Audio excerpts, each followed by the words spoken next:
let's talk about South Africa and US relations.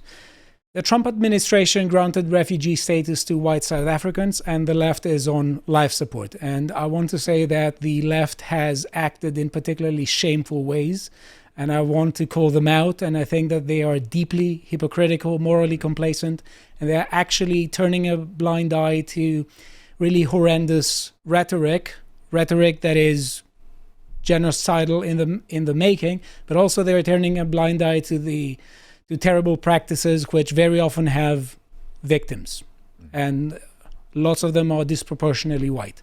So what happened? We need to give some context about it, because this is a subject that we have talked about it before. Josh has done several segments about it and has done an interview which we are going to talk about with Ernst von Zyl.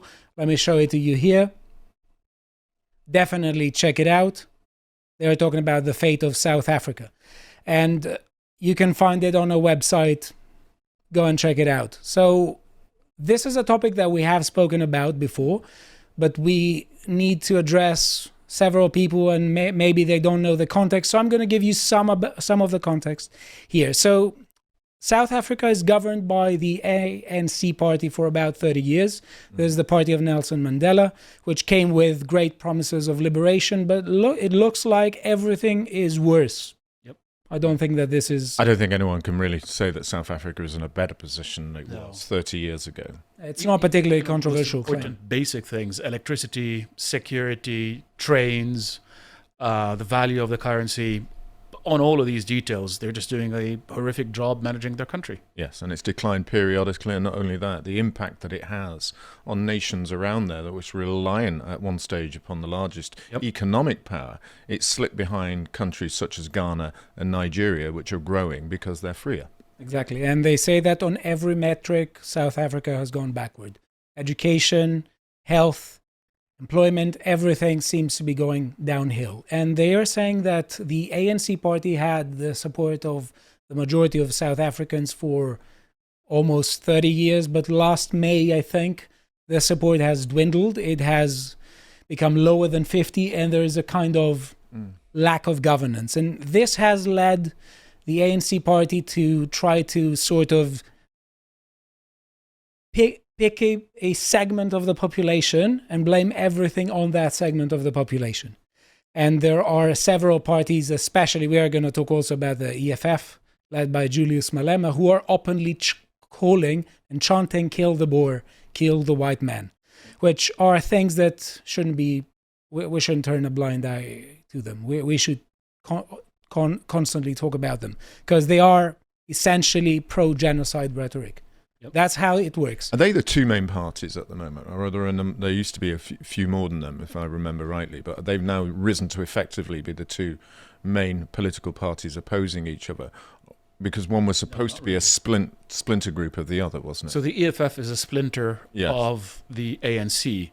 And then there are two other major parties representing they're still major. The parliament. Well, they can never beat the ANC. And they can never beat the ANC and the EFF together. Yeah.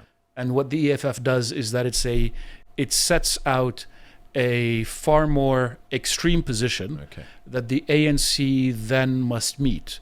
Remember, you don't have to win politically, you don't have to win the election. No. You just have to make the ruling party implement your agenda. Yeah. It's like coalitions and coalition governments, like now with the CDU, CSU in Germany, and the SPD. Somehow the SPD is on the government yet again.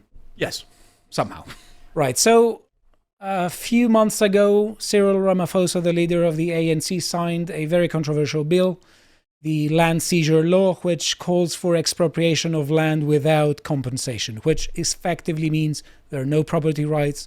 And if there are no property rights, people's lives become incredibly more precarious. Imagine being in a country where you are the minority and you suddenly have the government being able to come and tell you, I can confiscate everything you have. Good luck. Yep. Well, that sounds like they did it next door in Zimbabwe. They did exactly the same. So they're copying from that. Yes, it's not exactly unheard of. It's not a theoretical possibility. It's a very live possibility. So Donald Trump took issue with it, and he made a post in Truth Social saying South Africa is confiscating land and treating certain classes of people very badly. It is a bad situation that the radical left media doesn't want to so much as mention.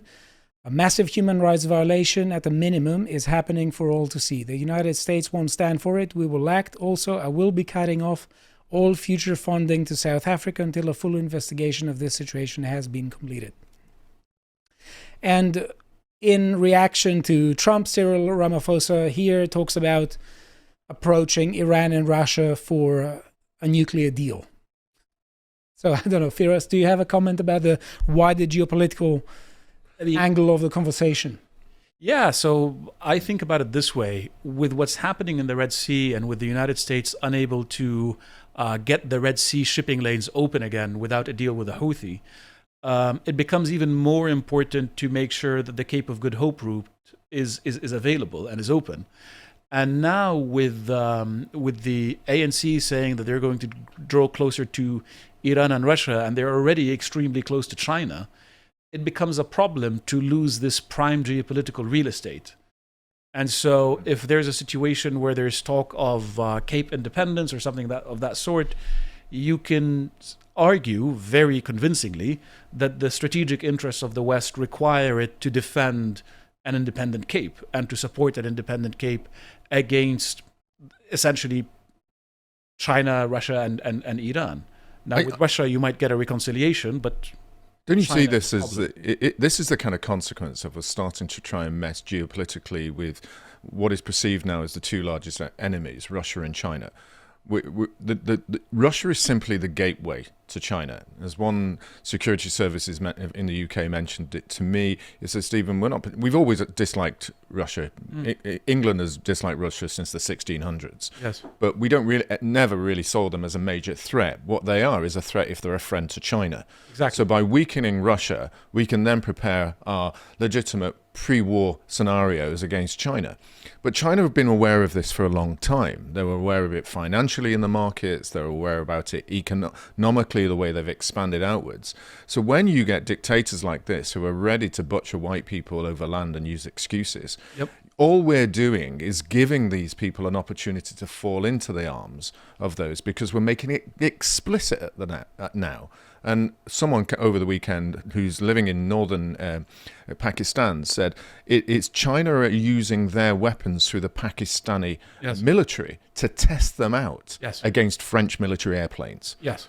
So that we can see this, and they're becoming a friend in that region. So we're now dividing the world into this potential. Not just that. The bigger danger is this.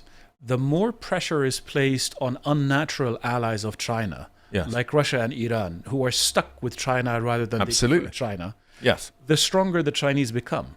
Yes. So if you want to be clever about it, create distance between Russia and China. Yeah. And you can't make both of an enemy at the same time. No, you can't. You can't. Sorry. Let us continue. So here we have Julius Malema openly calling for the killing of the boer, killing of the farmer. Shoot to kill. It's not the AC/DC song. He's literally talking about killing boers and farmers.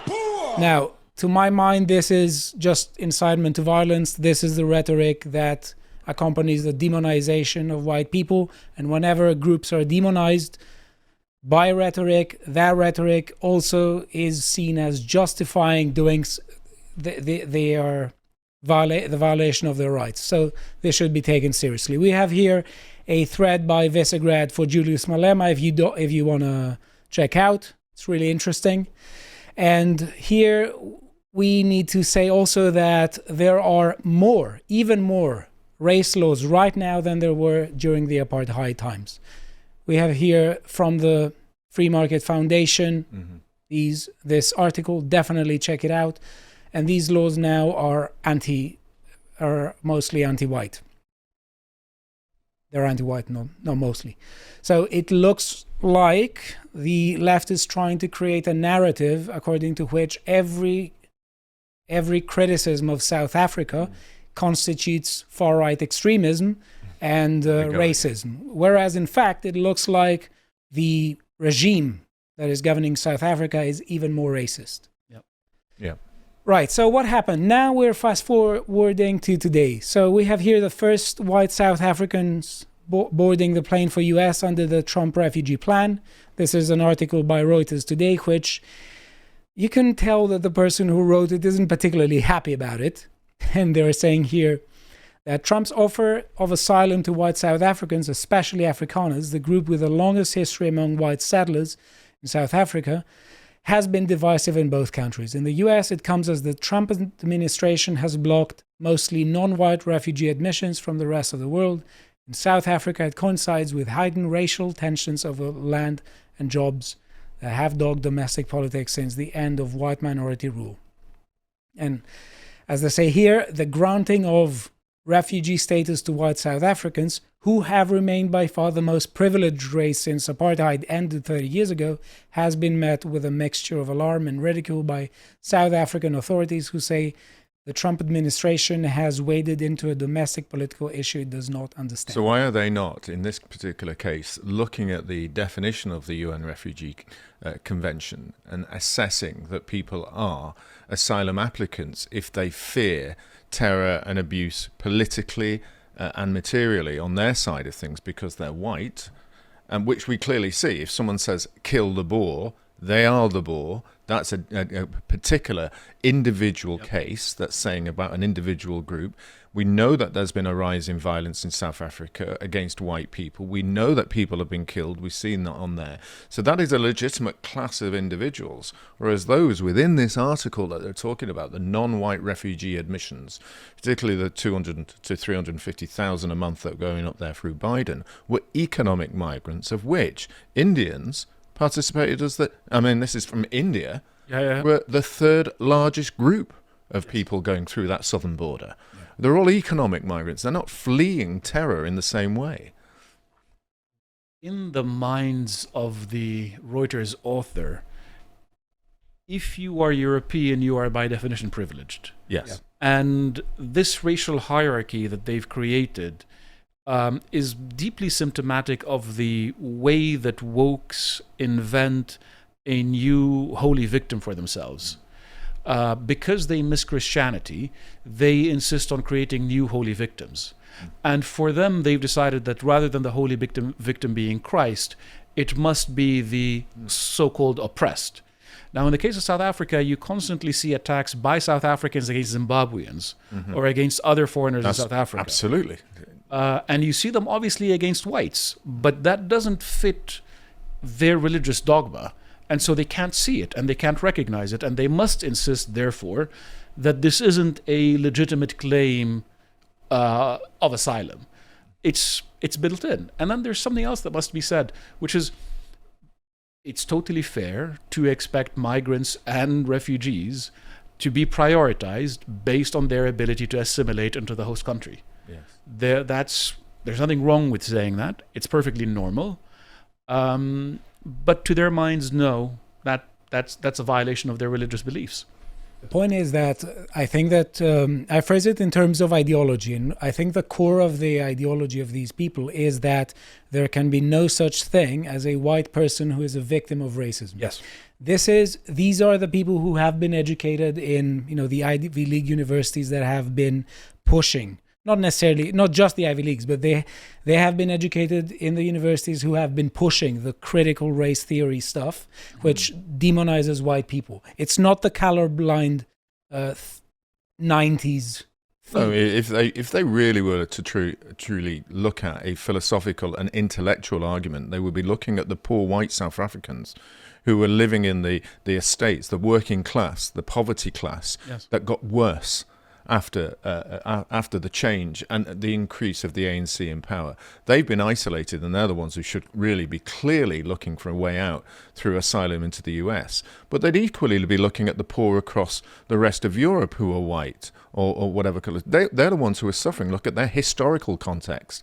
People like my grandfather, who was a crofter, had to wheel things across Manchester, collecting things and trying to sell it to make a living. Before that, his parents were working in the factories. What white privilege do they have? But they don't fit the criteria. The white privilege they're looking at are the whites who were in power in Western Europe at the time, with the billionaires of the day, the millionaires of the day. So the critique is against them, but blaming everybody in society because they happen to be slightly better off And the Guatemalan poverty person.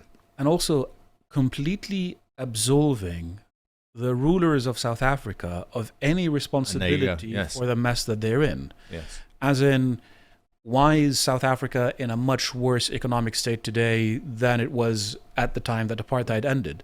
Well, it's still the white people's fault. Yes. But what about the ANC? Does it take any responsibility for the corruption, for the mismanagement, for the economic policies, for the socialism, for the explosion in welfare? Absolutely not. Why? Because it's always... Why was communism there still killing 20-odd million people? It wasn't the fault of poor old Stalin. He was such a lovely man. He just really had to suffer from the Tsars before, all those hundreds of years in which he didn't have the opportunity to rectify the impoverishment in this country, so he had to kill them. Yep. This is really integral to wokeness, because wokeness separates the population to oppressed and oppressors, and whoever is named an oppressed can do no wrong. So they have been targeted as oppressors. Anything that they do is wrong, and no one should speak about them because they can't be victims. And if anyone insists that they can be victims of racism, but also of bad policies, that's a far-right conspiracy, as far as the left is concerned, which is ridiculous. So South Africa here criticized the US as trying to interfere with its constitutional democracy. And they are talking about this move as being a political motivated. I think that this is just ridiculous.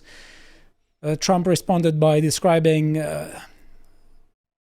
Afrikaners as victims of racial discrimination, and that, as you can guess, violates the tenets of the woke ideology. Doesn't the South African Constitution say that racist laws are illegal unless they serve the cause of racial justice? Yes. Something ridiculous, some kind of ridiculous... I wasn't aware of that. Yeah. Actually, no, that's something interesting. Yeah, that's how social justice is being weaponized in order to promote the special racism interest is illegal groups unless it's against the right people. Exactly. Yeah. Yes. That, unless it's against the races I don't like, in which case racism is fine. Fine, that's perfectly And then okay. And it's just that's how the left Legal thinks. racism. legal racism. Legal racism. Legal racism. And that's embedded in the Constitution. And that's embedded in the Constitution. I'm going to have to look that line and that up. Constitution was praised by the UN and by all the expert classes as being incredibly fair and so on. It's okay. And I want to show you some reactions, and I think they fit the pattern we're talking about perfectly. So here we have someone called Kim Hello next saying, Nelson Mandela extended the hand of reconciliation to white South Africans after we committed acts of inhumanity against black South Africans, and we have failed the humanity test. We have largely remained unrepentant and racist. I want to say that this is textbook ecophobia. Ecophobia is the hatred of one civilization. There's a great book by Benedict Beckel on it, who I have interviewed multiple times.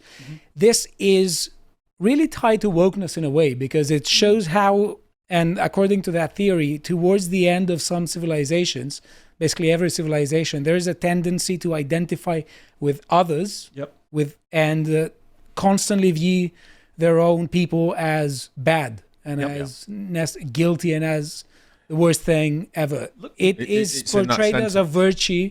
It is portrayed as a virtue within that theory to say bad things about you. But also this is deeply hypocritical because it completely robs people of agency. Yeah. We're looking at it there. It's made very clear in the word we. Yes. We. It's not just, it's we remain unrepentant and racist. Yes. So the framing here is a framing of original sin. Absolutely. The framing here is a framing of original sin, and that's the only way to make sense of it. Yeah. It's essentially a Christian heresy where Christian charity is extended to extremes towards rivals and is denied to friends. And that's the essence of heresy, really. We have here from Blue Sky someone called John Cryer saying Trump has been a racist for decades. As he violently expels legal immigrants of color, he invites white refugees from South Africa. I think this is a perfect response because they're using racism yet again. Why? Because Trump wants to grant refugee status to people who are victims of racist policies. There's no other way about it. I mean, I don't know who John Cryer is. I mean, certainly Peter Creel there, that line there, every white South African is racist, every white Englishman is racist, every racist is a Brexiteer. You heard that line through the campaign. It's all of one colour. You can only be one. And if you happen to be like me, Peter Creel, a white person, I must flagellate myself by throwing this kind of, what are those irons that they have in Iran, across my back to prosecute myself to their on my knees to them. It's a dream. There's another one saying here, make no mistake, Trump is bringing those Afrikaners here to be violent extremists, just like how they were in South Africa. Stay vigilant. I think this is just ridiculous. So instead of the KKK, it's going to be the AAA. It's incredible. Here we have Dr. Alison Wills giving us yet another delusional take. White South Africans should not come to America. We don't need any more racist people. We're full to the brim. We need more. No, don't need any more white people. Sorry. Open Black brackets. people, hold on. Go, if you go back to that one, she says black people cannot be racist. Yes. I think that comes to the essential religious element of it. That's right. The perversity is this. Original sin is ascribed to every single human being. We all carry the burden of original sin. In the woke heresy, some groups do and some groups don't. Mm-hmm. There are pure groups and there are dirty groups. And that's why wokeness invariably results on a morally complacent two-tier system. Yes. And that's what it justifies. In this case, it is weaponized against white people. In every case, pretty much. Yeah. I'm sure. And sometimes against Asians. Yes. Asians are seen as white adjacent and therefore equally guilty of white supremacy. Same with Jews. Anyone from Israel. Same with Jews. Yeah. Right. And here we have yet another one, Colin Robinson saying, I don't want any new white people from South Africa in my town. I'm racist.